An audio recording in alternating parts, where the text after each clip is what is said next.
And people want to know these questions that they write in. Okay, this is for Governor Sununu. What do you make of Biden's decision to make South Carolina the first Democratic primary? Say, right, now you're governor of New Hampshire. That was always, and still is, the Republican first. No, and the Democrat. I'm sorry, Joe, we're going first. I don't care what the Democrat Party doesn't dictate who goes first. The state of New Hampshire does. No, but they're not saying that. The Democrat changed theirs. No, they didn't. They did. So the Democrats tried, but New Hampshire's Democrat primary will still go first. Because, again, our law says we're going to go first. And this is Biden's real problem because he's left a huge opening for someone to come into New Hampshire, campaign there strong with some name ID, and charge through, essentially. By the way, South Carolina doesn't have a first-in-the-nation primary. They dictate. Trump didn't have one in 20. They just said Trump's the winner. So Biden has effectively moved the first in the nation, tried to move it from New Hampshire to a state that won't even hold it. They'll just say, you're the incumbent, you're the winner. So it's actually a horrible miscalculation on his part. Okay. But I'm sorry, Joe, we're going first. In a fiery exchange that captured the audience's attention, New Hampshire Governor Chris Sununu took a bold stand on Real Time with Bill Maher, passionately defending his state's long-standing position as the first primary in the nation. Rejecting President Biden's attempt to prioritize South Carolina, Sununu framed the decision as a misguided overreach, arguing that New Hampshire's grassroots-driven process and unparalleled voter participation embody the true spirit of democracy. He emphasized that state law, not federal preference, dictates New Hampshire's primary status, calling the move a horrible miscalculation by the administration. With unwavering conviction, Sununu declared that the Granite State would not relinquish its place at the forefront of American democracy, portraying the fight as not just about tradition, but about preserving the voice of the people in the electoral process. Well, okay, now, now you announced on our show tonight that you're running for president. I know, well, again, it's about the indictment. Let's see what happens. Let's see what happens. In essence, he did. It didn't, not in so many words, but I did? Well, my wife is texting me as we speak. Okay. Say it ain't so. But New Hampshire, I mean, that's a wash for you because you're from New Hampshire. So that primary is meaningless for you because if you don't win it, then, oh my God, you can't even win your home state. And if you do win it, it means nothing. No, if you win, it won't. If I were to win New Hampshire, it would be you didn't win by enough. And if you lose it, you're totally toast. It's actually a disadvantage. Right, that's what I'm saying. Yeah. Okay. Sununu's passionate defense of New Hampshire's position comes in response to President Biden's decision to prioritize South Carolina as the first Democratic primary state, a move that Sununu views as both misguided and detrimental to the democratic process. He argues that New Hampshire's high voter turnout and tradition of civic engagement make it the ideal state to kick off the primary season. Moreover, state law mandates that New Hampshire hold the first primary, and Sununu made it clear that the state will honor this law regardless of decisions made by the Democratic Party. Sununu also points out what he perceives as flaws in Biden's strategy, particularly the lack of actual voter participation in South Carolina's primary process. He frames Biden's decision as a concession to political convenience rather than a commitment to democratic values, accusing the administration of sidelining New Hampshire's more inclusive and participatory system. This issue isn't just about New Hampshire's pride, it's about a broader battle over the principles of fairness and representation in the electoral process. Sununu's stance underscores his belief that grassroots democracy, rather than top-down mandates, should drive the nation's political framework. His arguments resonate with voters who see New Hampshire's primary as a symbol of their voice and their role in shaping national leadership. Now, for you, Lieutenant Governor Sears, what's a realistic way to approach immigration reform? Heavens, how about doing it the right way and doing it the legal way? I mean, my dad had to wait in line, wait his turn, sign all kinds of documents, prove who he was. I mean, you got to know who's coming into the country. We are a nation of laws, and if he had to do it, everybody's got to do it. That's the law. I'm sorry. Okay. No, don't apologize. That's the right answer. You nailed it. Oh, no, I'm not apologizing. Okay. Governor Sununu, should we be doing more to secure our northern border to prevent, to prevent the trafficking of drugs?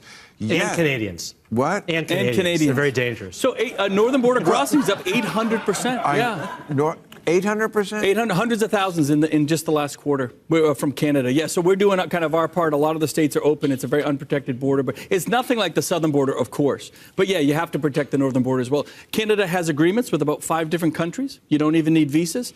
I think Honduras, El Salvador, they fly to Canada and then they walk across. We have them walking across through the woods in New Hampshire. Now, of course, Our longest border is with Canada. Yeah. Sears highlights the urgent need for robust law enforcement at both the northern and southern borders, pointing to alarming increases in drug trafficking and unauthorized crossings.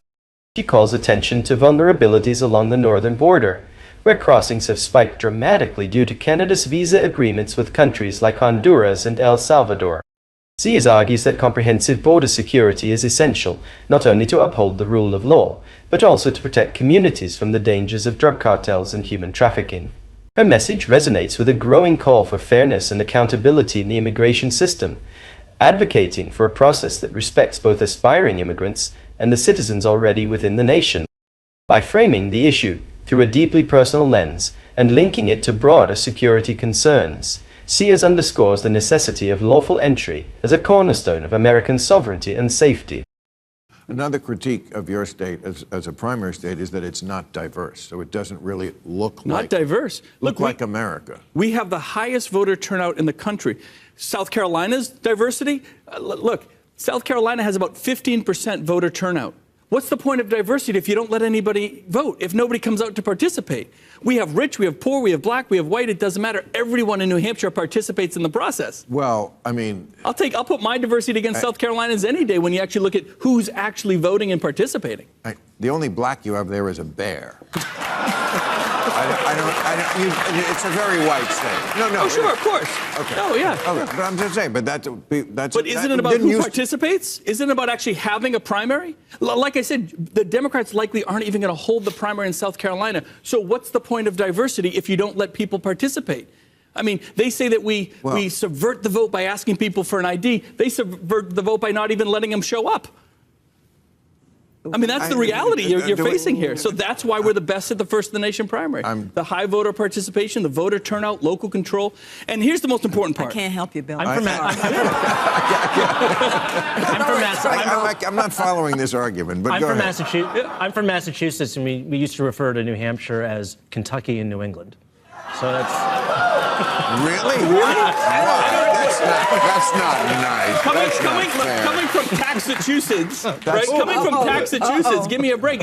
Why is New Hampshire the fastest growing state in the Northeast? That's Come on. not fair. That's not. Come on. I didn't say I agreed with it. It's just, that was what we used to say.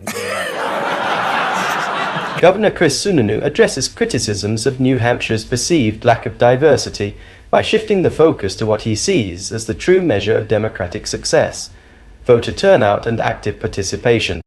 Sununu passionately defends his state, arguing that New Hampshire's electoral process sets the standard for grassroots democracy. With the highest voter turnout in the nation, he emphasizes that the state's engagement transcends racial and socioeconomic lines, showcasing a commitment to democratic values that should be the focus of any critique. In contrast, Sununu points to South Carolina, the state prioritized in President Biden's revised primary calendar, as an example of low voter engagement despite its greater racial diversity. He argues that diversity without meaningful participation misses the point of democracy, calling into question the effectiveness of a system that fails to encourage broader voter involvement. For Sununu, New Hampshire's inclusivity lies not in its demographics, but in its ability to foster active and engaged citizenry, ensuring that every voice is heard in the democratic process. By reframing the debate, Sununu asserts that New Hampshire's approach should be celebrated as a model of civic responsibility, challenging the notion that diversity alone is a marker of electoral legitimacy. His defense is a rallying cry for prioritizing participation and engagement as the cornerstones of a thriving democracy. Thanks for watching. If you enjoyed this video and want to see more thought-provoking discussions and in-depth analysis, don't forget to hit the like button, leave a comment, and subscribe to the channel. Your support means the world to us and helps us bring you more great content. See you in the next video.